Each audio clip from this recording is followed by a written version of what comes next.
الأنبياء والمرسلين وعلى آله وصحبه أجمعين. سبحانك لا علم لنا إلا ما علمتنا إنك أنت العليم الحكيم. رب اشرح لي صدري ويسر لي أمري واحلل عقدة من لساني يفقهوا قولي. أما بعد، الحمد لله على نعمة الإسلام، الحمد لله على نعمة الإيمان وكفى بها من نعمة.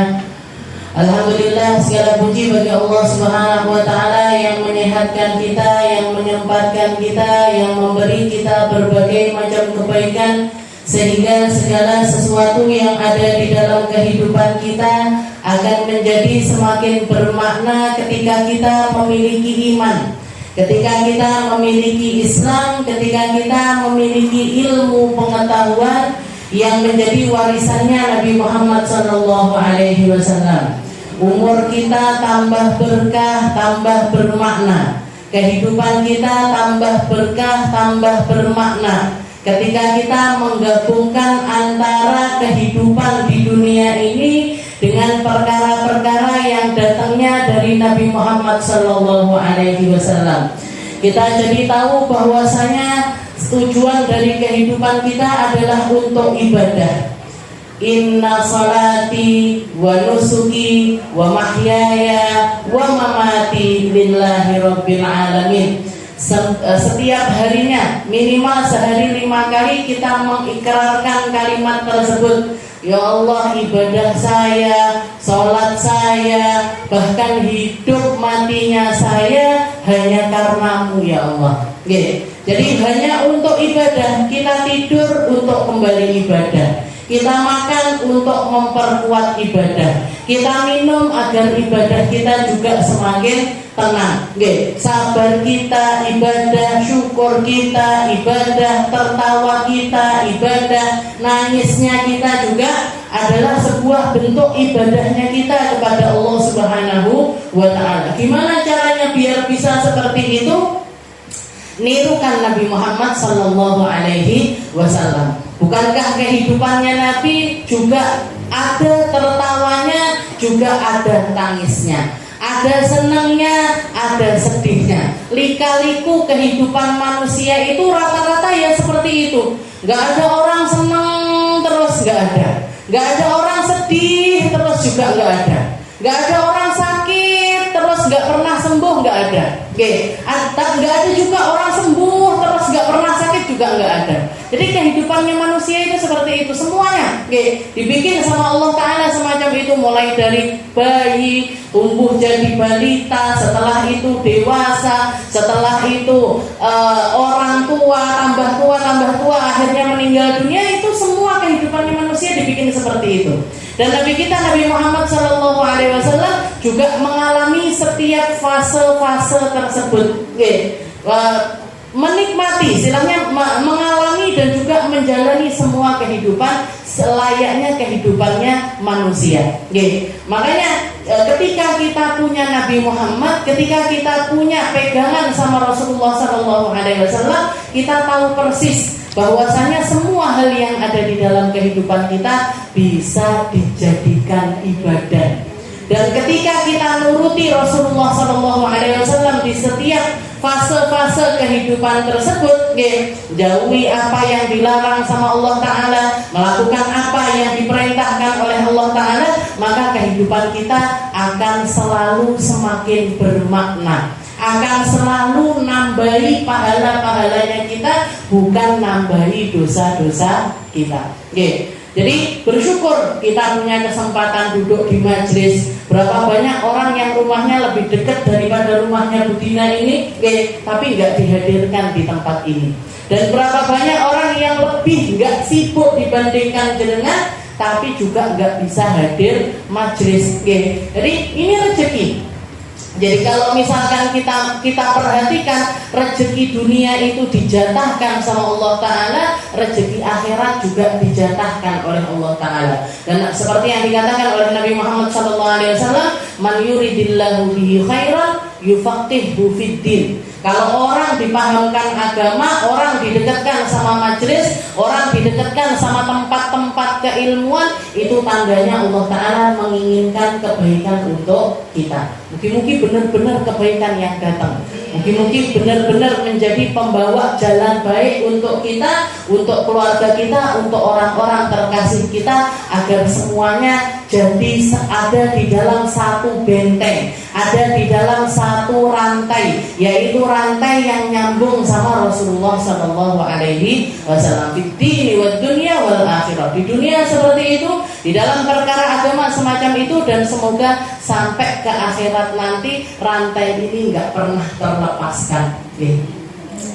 Kita masih berada di dalam kitab kita, yaitu kitab Risalah, kitab Risalatul Muawanah wal Mudhaharah wal Mu'azarah lirraqibina minal mu'minin fi suluki tariqil akhirah lil Imam Syekhul Islam Qutbid Da'wah wal Irsyad Al-Habib Abdullah bin Alami Al-Haddad Al-Hadrami Asy-Syafi'i ila an qala al-mu'allif rahimahullahu ta'ala wa nafa'ana bihi wa bi'ulumihi fid dharain amin. Wa idza tamanaka insan ala syai'in fa 'alaika bihifdhihi asyaddu ma tahfazuhu law kana mulkan lak.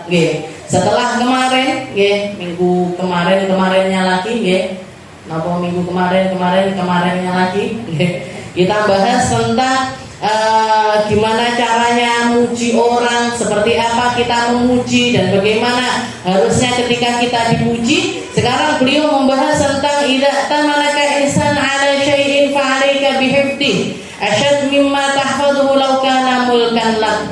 Katanya beliau, dan kamu hendaknya kalau diamanahi sesuatu oleh seseorang, maka jagalah amanah tersebut, bahkan asyad mimma tahfazuhu mulkan lak. Lebih erat dibandingkan ketika amanah itu atau barang tersebut adalah milikmu sendiri. Jadi kalau kita dapat amanah dari seseorang, dapat amanah dari orang lain, jagalah amanah tersebut lebih erat, lebih kuat, lebih ngati-ngati ketimbang kalau itu adalah milikmu sendiri. Secara dohir, secara dohir. Kalau secara hakikatnya kan memang gak ada sesuatu yang miliknya kita. Semuanya adalah miliknya Allah yang diamanahkan untuk kita. Dan ketika kita punya rasa yang semacam itu, memiliki perasaan yang semacam itu, maka perkara-perkara dunia yang lepas dari kita itu gak akan terasa terlalu berat. Kenapa? Karena bukan punyanya kita, karena bukan punyanya kita, yaitu punyanya Allah. Tapi di sini beliau ngomong dulu secara dohirnya dulu. Wa idza tamaraka insan ala syai'in fa 'alaika bihifdhi. Kalau kita dititipi orang sesuatu atau diamanahi sesuatu oleh seseorang, maka jagalah sesuatu tersebut, bahkan anggap itu istilahnya jaga dengan penjagaan yang lebih dibandingkan kalau itu punyanya kita. Misalkan ada orang titip uang, tapi sekarang rata-rata orang nggak titip uang, nggak titip duit ning gone bank kabeh. Jadi misalkan kita dititipi baju misalkan sama orang, saya titip ya, minta tolong baju saya ini dijaga. Nanti saya ada keperluan ke sini, misalkan keluar kota beberapa hari, nanti kalau saya pulang nanti tak ambil. Kalau kita sama baju kita sendiri, mungkin ditaruhnya sembarangan nggak masalah, ditaruhnya sembarangan nggak masalah, dengan cantolan nenggone cantolan di gudang misalkan, atau ditaruh lemari tapi dilipat begitu saja, itu silakan. Tapi kalau dapat amanah dari orang lain, yang paling bagusnya, sebaiknya dijaga, ditaruh di tempat yang paling aman. Biar apa? Biar nanti kalau orangnya datang kembali dalam keadaan sama bersihnya, sama bagusnya seperti ketika dia menitipkan barang tersebut. Ojo ditekek sembarangan, geletaknya gitu. Akhirnya kekutahan kopi misalkan, atau kekutahan teh dan lain sebagainya, dicuci nodanya nggak bisa hilang. Begitu orangnya datang dikembalikan, loh aku titip bersih kok sekarang dikembalikan seperti ini. Nah, ini amanah secara dohir. Ini dohir. Kalau misalkan dohirnya itu gambarannya itu seperti itu. Oke. Dan termasuk salah satu amanah yang sangat penting untuk kita jaga, dan banyak orang zaman sekarang ini nggak mampu untuk merawat amanah tersebut, adalah ketika yang dititipi itu adalah sebuah pesan atau sebuah rahasia atau sesuatu yang ada di dalam diri seseorang, yang kalau kita ketahui tentang perkara tersebut, rata-rata orang nggak kuat untuk nggak cerita lagi kepada orang lain. Apalagi zaman sekarang itu zamannya medsos, zamannya media sosial. Hampir nggak ada orang yang ketutup yang tertutup kehidupannya. Hampir enggak. Jadi rata-rata orang zaman sekarang kehidupan pribadinya yang dulu itu seakan-akan aib kalau dilihat orang, enggak pantas untuk dilihat orang, enggak pas kalau orang lain tahu hal tersebut tentang kita, bukan orang lain yang cerita tapi kita sendiri yang mengumbar perkara-perkara rahasia tersebut. Perkara dapurnya kita, perkara kita sama suami kita, perkara kita di rumah kita, bahkan perkara kita di ruangan paling privasinya kita sekalipun, banyak orang nggak bisa nahan untuk nggak nge-share. Alhamdulillah kasur baru. Alhamdulillah, kayak alhamdulillah seakan-akan itu benar-benar bersyukur sama Allah Ta'ala. Yang tersirat itu seperti itu, tapi yang tersurat nih loh. Yang tersurat itu seperti itu, tapi yang tersirat ini perkara lain. Alhamdulillah ranjang baru. Neng jero atine, ranjangmu luar apik teko ranjangku apa ora? Yang ngelihat nanti dilihat nih, koncoku sing itu aku lagi sirik sama dia, ngelihat apa enggak? Nah, sindir-sindiran di di status, sindir-sindiran di sing koncone yang sirik itu ndak mau kalah, langsung pergi ke toko mebel, tuanya ya di fotonya aku juga kasur baru, aku juga ranjang baru. Itu kayak jadi sesuatu yang sangat lumrah zaman sekarang ini, sesuatu yang sangat lumrah sekali. Padahal hal-hal semacam itu nggak etis sebenarnya untuk dibicara, untuk di-share.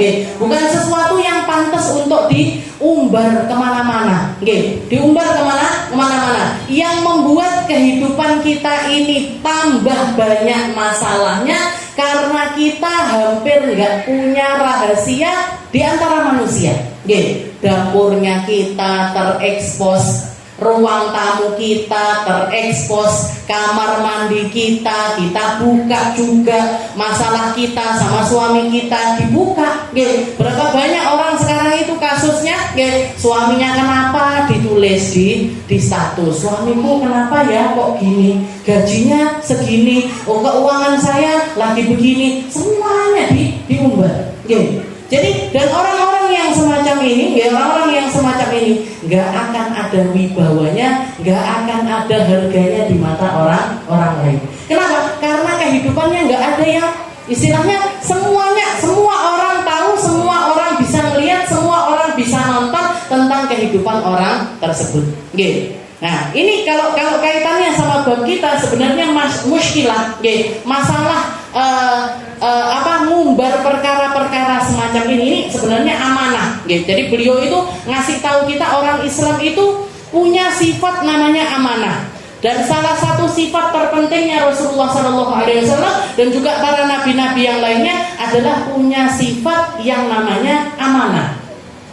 Dan Rasulullah SAW adalah seseorang yang mengajarkan tentang gimana caranya menjadi orang paling amanah dan jadi orang yang paling nutupi setiap perkara yang kita dengar. Bahkan di dalam salah satu hadis katanya Nabi Muhammad, cukup orang itu dianggap sebagai pendusta kalau semua yang masuk ke telinganya dibicarakan. Jadi apapun yang dia dengar, berita apapun apapun, baca apapun, ngelihat apapun berita yang di media sosial, tonggone sing iki ngene, tonggone sing iki ngene, ibu itu begini, ibu itu begini, dia dengar tentang semua hal tersebut, apa nek karo tuku sayur, ibu iki tibake ngene, ibu iki tibake ngene, ibu iki tibake ngene, begitu masuk ke telinga diceritakan ke orang lain, ibu kuwi tibake ngene, ibu kuwi tibake ngene, ibu kuwi. Nah, katanya Nabi Muhammad, cukup kalau kamu kenal sama orang-orang yang model seperti ini, cukup anggap dia itu sebagai seorang pendusta. Jadi orang yang suka bohong. Kenapa? Karena berarti dia nggak mampu ngontrol apa yang keluar dari lisannya ketika dia mendengar segala sesuatu. Berita ini diomongkan, berita ini diomongkan, berita ini digosipkan, berita ini digosipkan. Jangan pernah percayakan hal apapun yang ada pada diri jenengan kepada orang-orang yang semacam ini.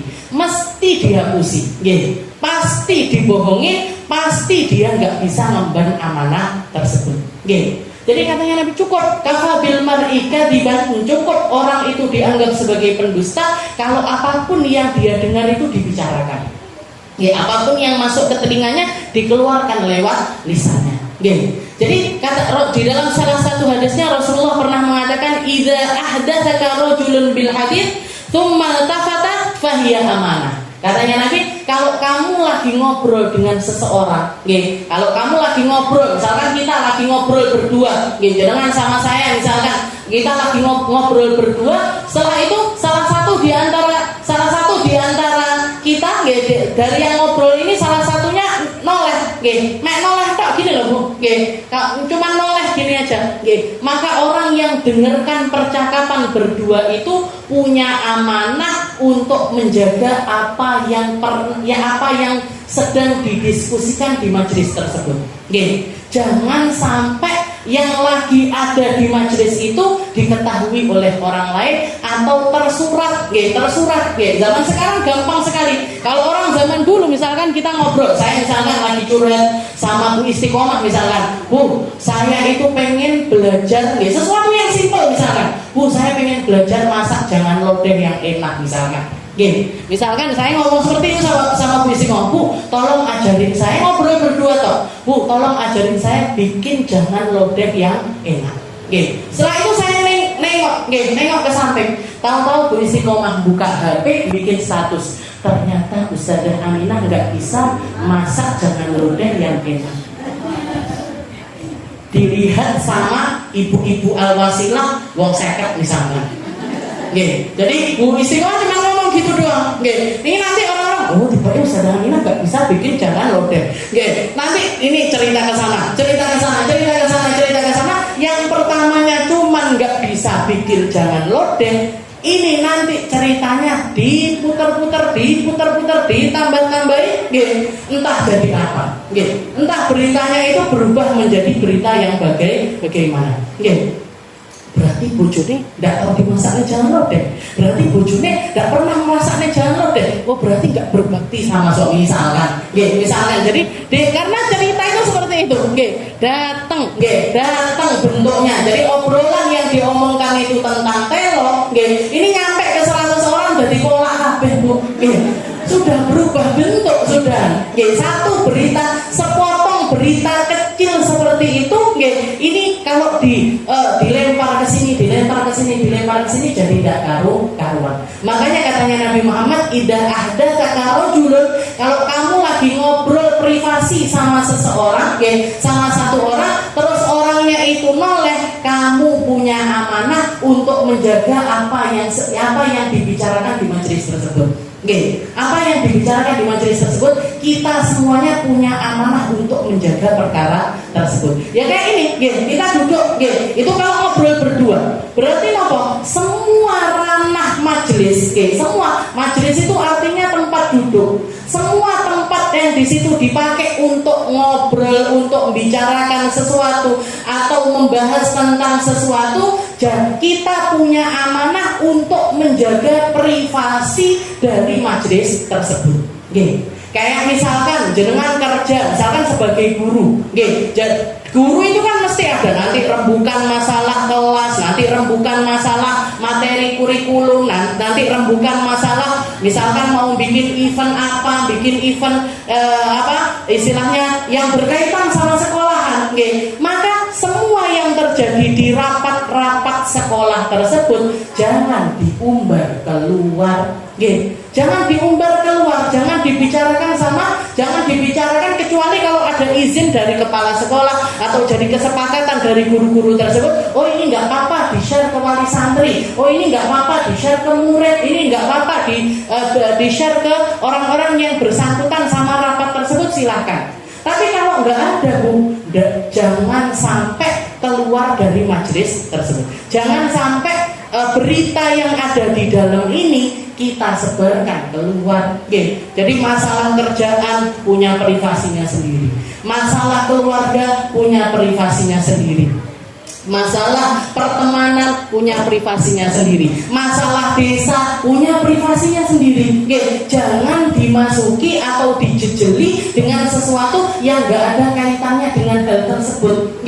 Jangan kalau campur aduk, kalau kita campur adukan, ini yang sering kali bikin masalah. Di grup majelis, misalkan di grup majelis tahu-tahu ada yang nge-share tentang masalah, misalkan masalah sesuatu isu di luar yang lagi viral, misalkan kayak sekarang misalkan yang lagi panas itu masalah nasab, di-share di situ.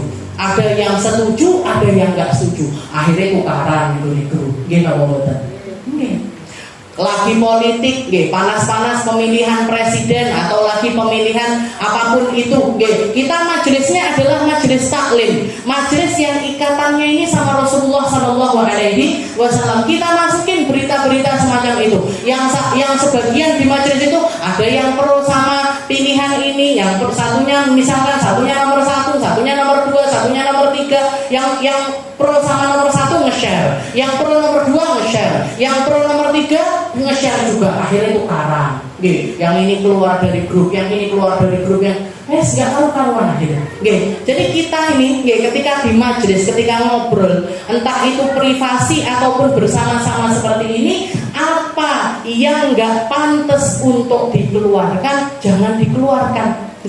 Kalau yang nggak pantas untuk dikeluarkan, jangan dikeluarkan. Kayak misalkan secara pribadi saya, misalkan saya sering kali ngomong di setiap majelis saya mesti ngomong, Bu, jangan foto saya, Bu, jangan video saya. Bu, jangan foto saya, jangan video saya. Ini amanah, karena wajah saya memilih untuk tidak menampakkannya sebagai bakti saya kepada guru-guru saya.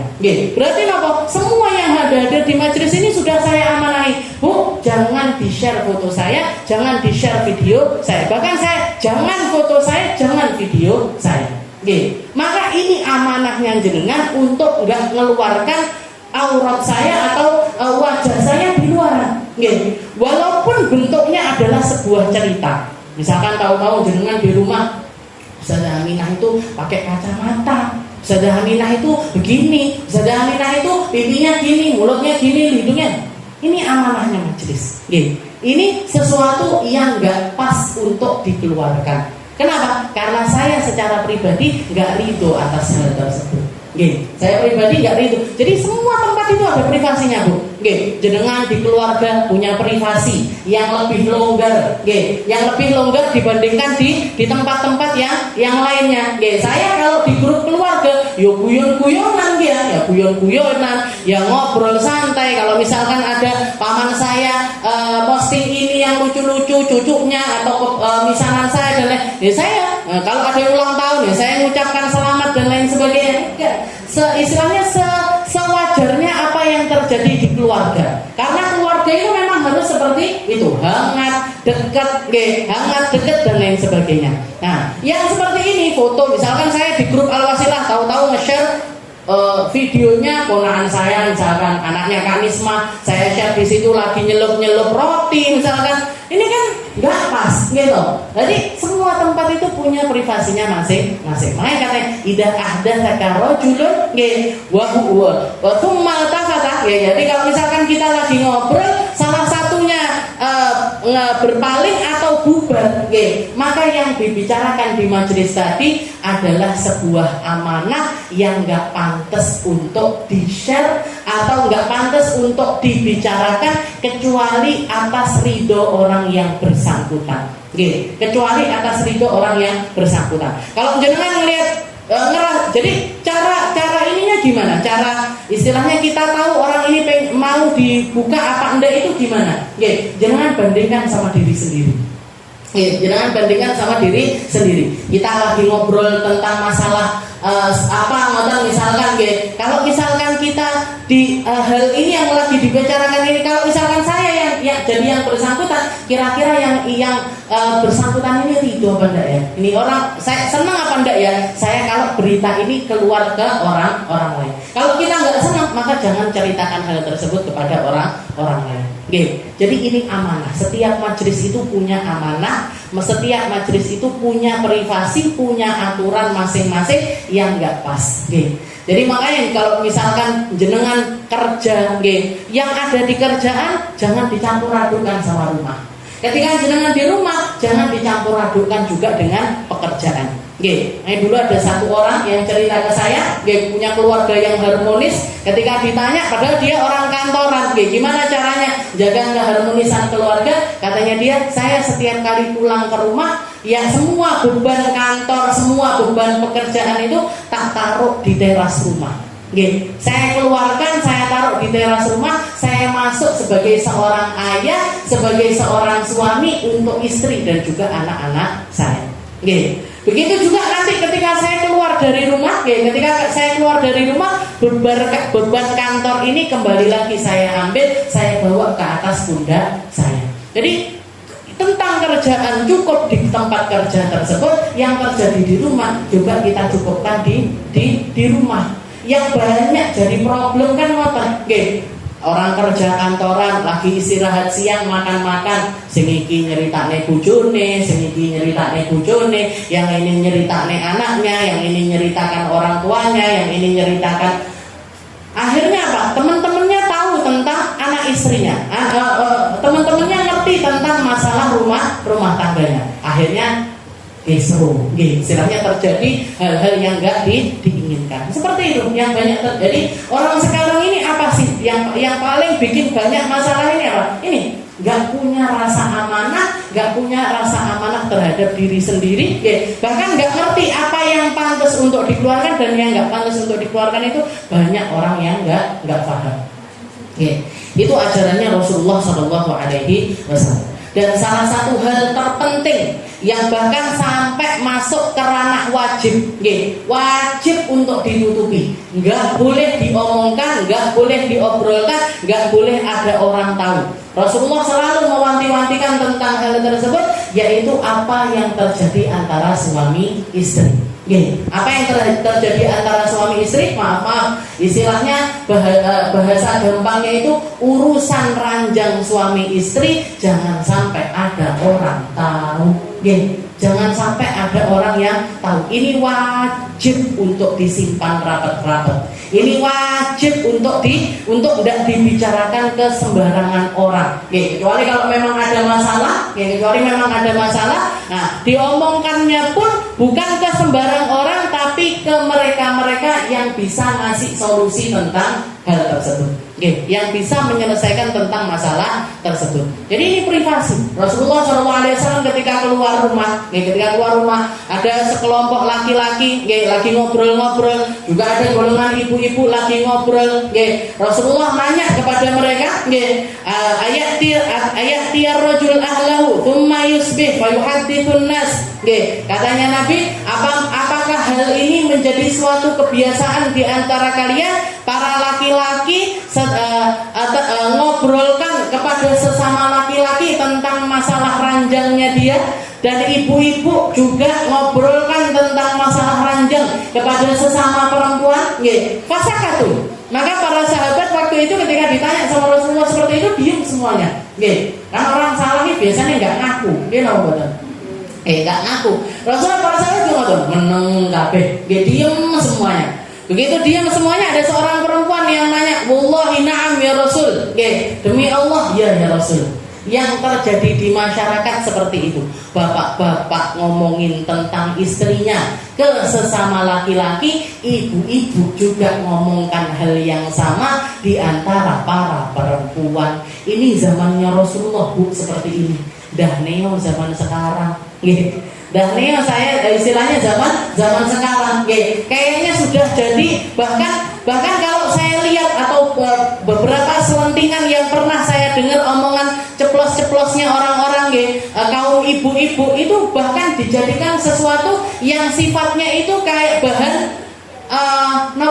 candaan, kayak bahan candaan, istilahnya sesuatu yang nggak pantas itu dijadikan omongan bercandanya itu tentang hal-hal jorok-jorok semacam itu. Jadi ini zamannya Rasulullah seperti ini. Maka ada satu orang perempuan yang memberanikan diri dan mengatakan, wallahi na'am ya Rasul. Benar ya Rasul, laki-laki, bapak-bapak kalau sudah duduk bareng-bareng, sing diomong nih bojone dewi-dewi.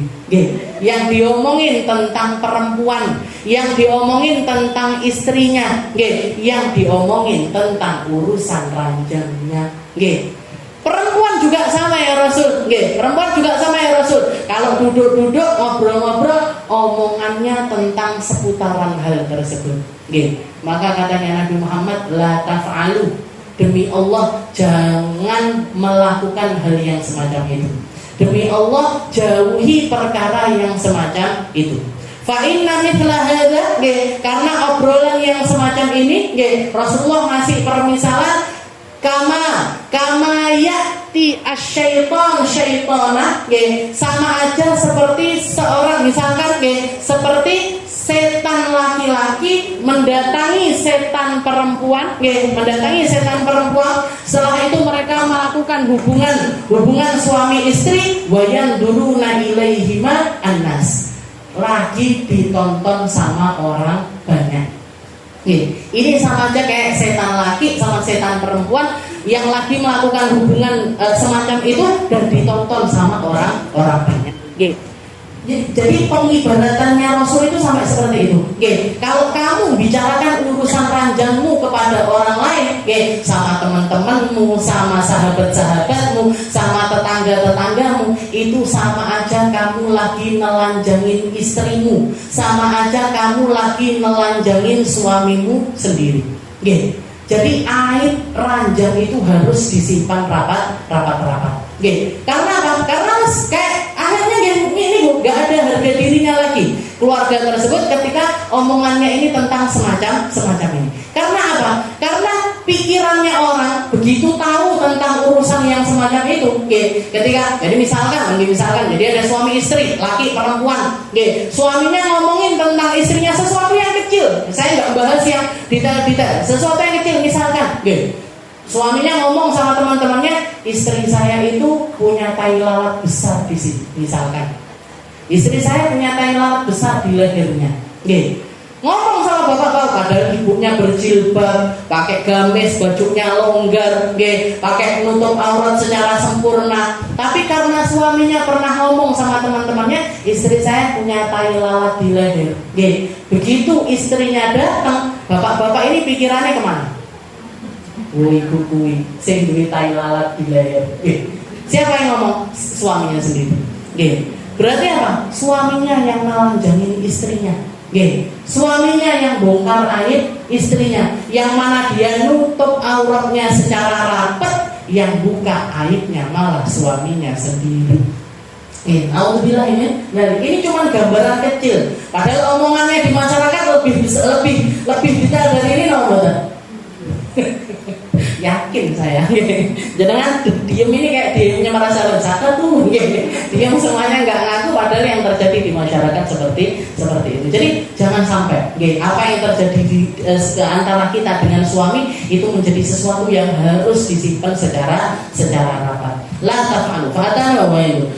Jadi di jelentrahnya seperti itu, biar bahkan di dalam riwayat yang lain dikatakan Rasulullah melaknat orang-orang yang melakukan hal yang semacam ini. Berarti yang suami nyeritakan tentang istrinya, istri nyeritakan tentang suaminya, itu dilaknat sama Rasulullah Shallallahu Alaihi Wasallam. Jadi ini yang sampai ke tingkat wajib, wajib untuk ditutup secara rapat. Nah, yang lain itu selain itu atau istilahnya sesuatu yang di atas itu privasi kamar kita, privasi kamar kita di luar itu, jangan misalkan nge-share masalah masakan atau masalah pekerjaan atau masalah-masalah yang lainnya, itu sunnah untuk ditutupi. Maksudnya nggak sampai berdosa kalau kita nge-share tersebut, atau membuka tentang perkara tersebut. Jadi kalau ada orang nanya, emangnya nggak boleh Ustazah bikin status atau memamerkan sesuatu yang memang kita anggap itu adalah sebuah kenikmatan? Bukankah Allah Ta'ala mengatakan wa amma bi ni'mati rabbika fahaddits?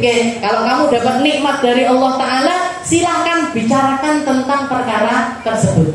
Silahkan bicarakan tentang perkara tersebut. Jadi kita kalau dapat nikmat dari Allah Ta'ala, sama Allah Ta'ala diperintahkan untuk fahaddits, untuk menceritakan kepada orang lain. Ini kan Allah Ta'ala mengatakan yang semacam ini. Tapi berarti gimana kalau kita misalkan punya rumah baru, atau punya mobil baru, atau punya anak kita hafal Al-Quran, misalkan sudah hafal surat ini, kita video, kita foto, habis itu kita upload, apa nggak boleh yang semacam itu? Anaknya wisuda, karena ibu-ibu kalau anaknya wisuda bikin status semua apa mboten kira-kira?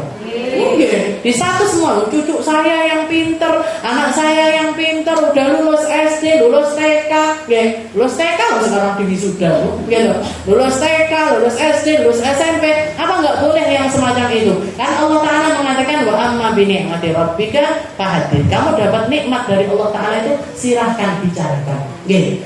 Maka gimana ini? Apa nggak boleh yang semacam itu? Boleh. Selama ada di dalam koridor wajar.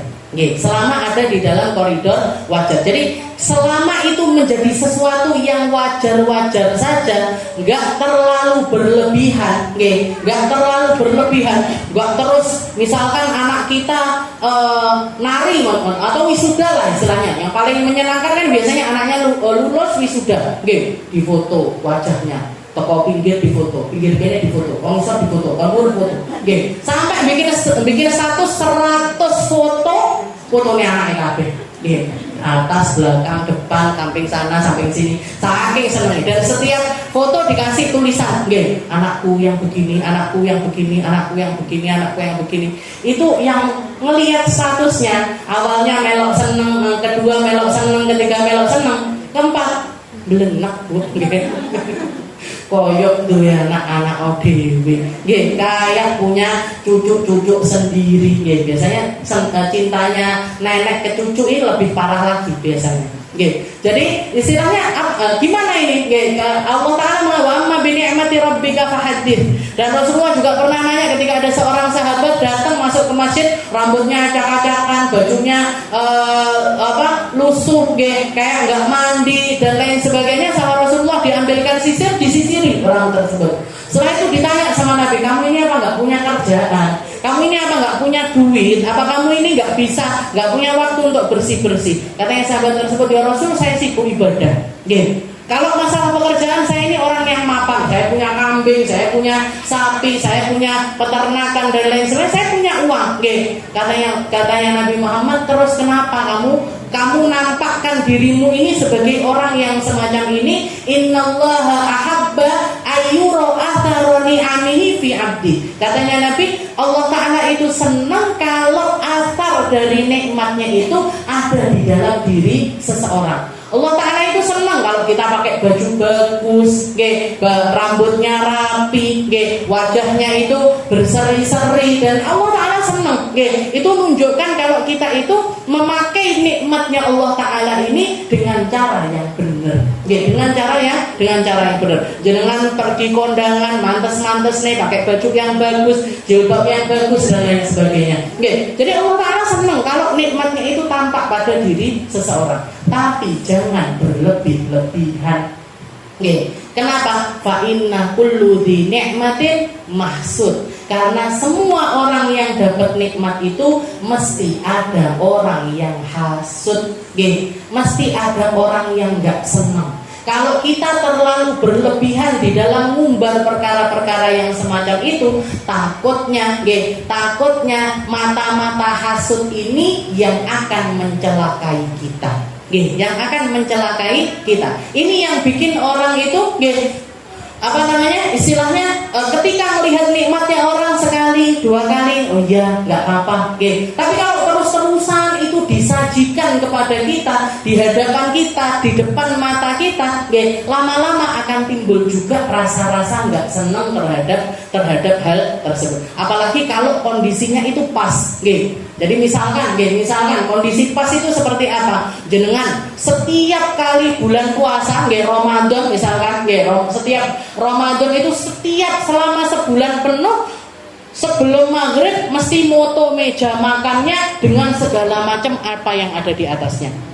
Bendino polae gonta-ganti, ese gonta-ganti, lauknya gonta-ganti. Dan setiap hari mesti cepret, alhamdulillah berbuka hari ini.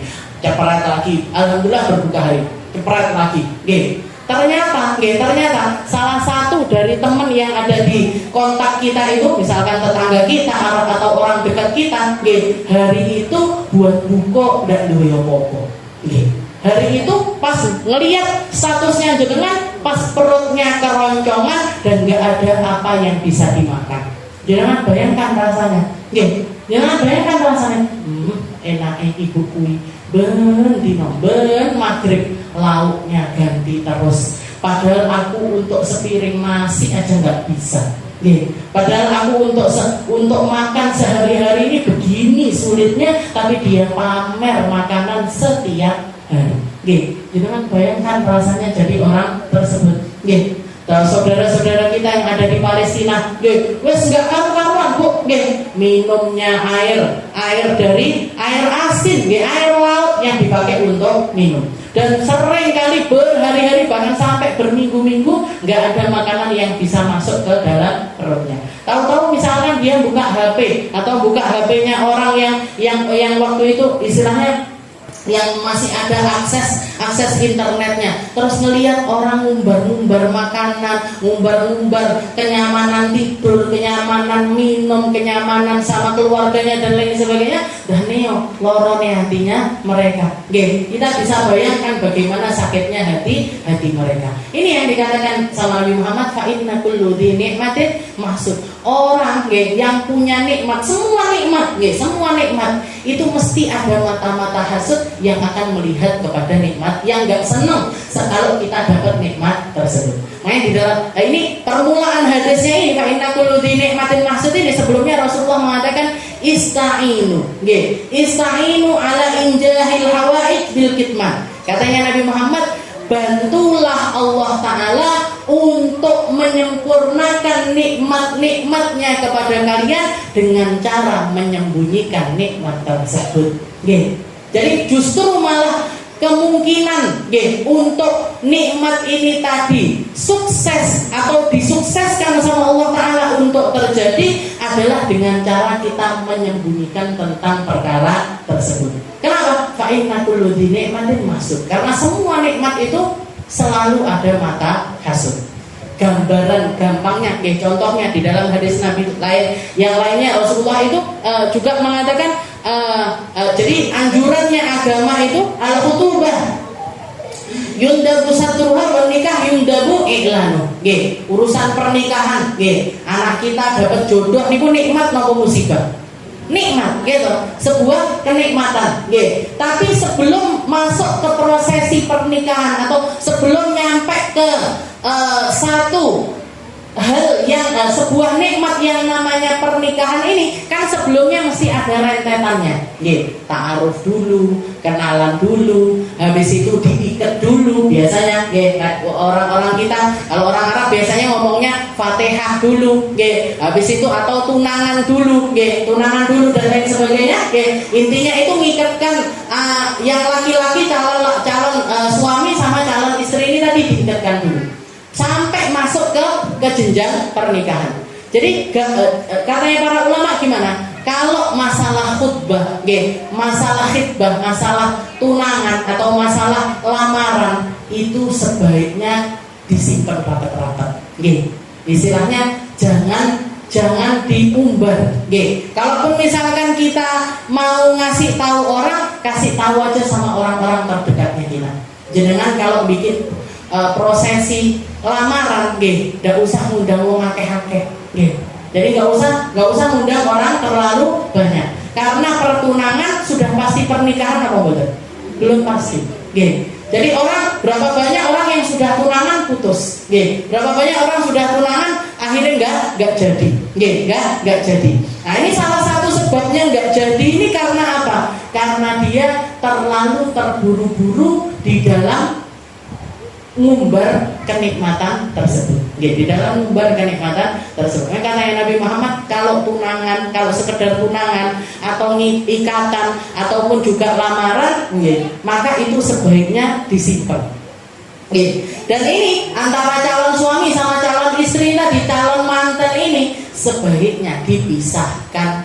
Jangan dibiarkan berdua-duaan. Jangan kebanyakan orang sekarang wis tunangan ndak popo, dijak dolan rene, dijak dolan nono, diajak malam mingguan ke sini, malam mingguan ke situ. Nggih, jangan sampai. Nggih. Kenapa? Karena mereka belum halal. Nggih. Malah bahkan justru ketika dari mulai khutbah, dari mulai khutbah ini tadi lamaran ke pernikahan sebaiknya dipisahkan. Jangan sampai ada komunikasi. Kalau sekedar telepon-teleponan ya nggak apa-apa lah, telepon misalkan atau WA-an sih nggak apa-apa. Tapi kalau sampai ketemuan, apalagi jalan bareng ke sana kemari, ini belum halal, dan laki perempuan kalau sudah berduaan, saya ketiga sih setan, yang ketiga itu setan, bahkan saya pernah ada satu kisah nyata bahkan, jadi ini cukup kalau buatan jamnya,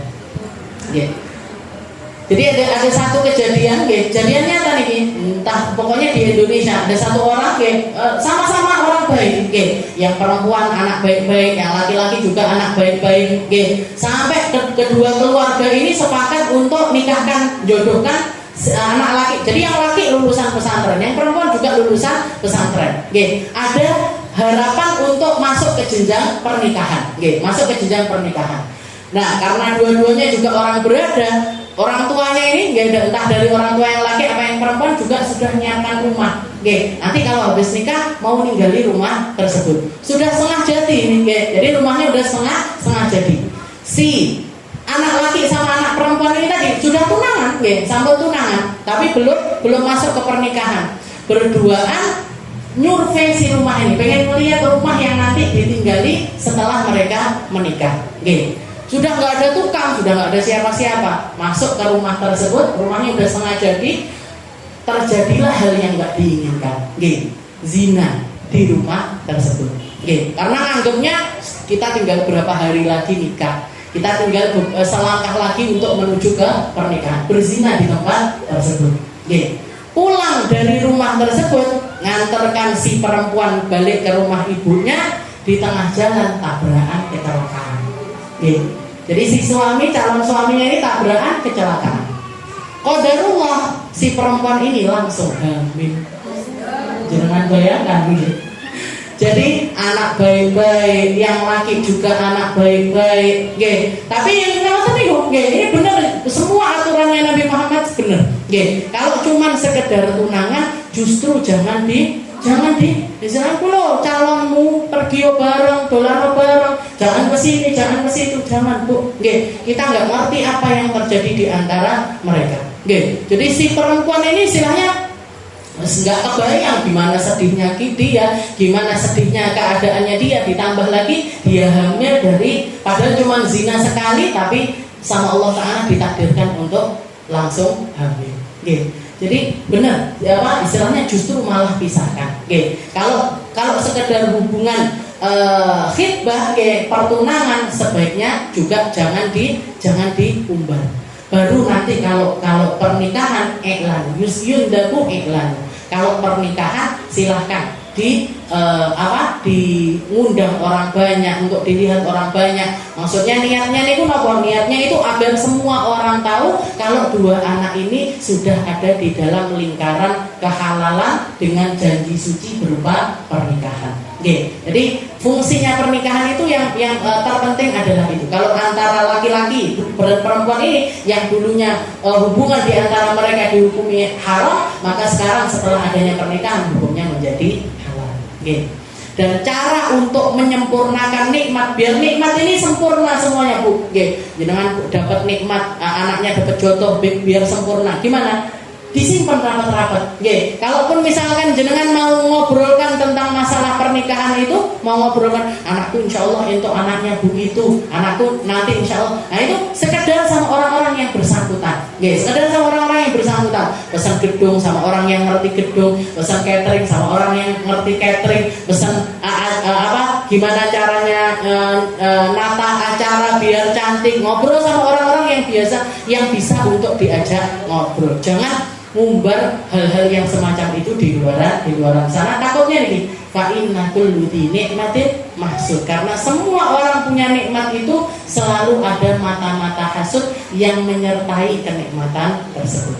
Orang kaya dihasuti kekayaannya, nggih. Orang kaya dihasuti kekayaannya. Orang punya ilmu dihasuti ilmunya. Orang punya pengaruh dihasuti pengaruhnya. Nggih, semua. Jadi kalau jenengan mau dapat nikmat harus siap dengan adanya hasud yang mengiringi nikmat tersebut. Oke, mungkin kita semuanya dikasih sama Allah Ta'ala hati-hati yang damai, hati-hati yang mampu ngelola nikmat, hati-hati yang mampu untuk mengelola segala sesuatu yang menjadi amanahnya Allah Ta'ala untuk kita. Oke, jadi agar semua hal yang menjadi kelanjutan dari nikmat tersebut juga menjadi kelanjutan yang baik, menjadi kelanjutan yang langgeng, menjadi kelanjutan yang penuh dengan ridhonya Allah Subhanahu wa Ta'ala.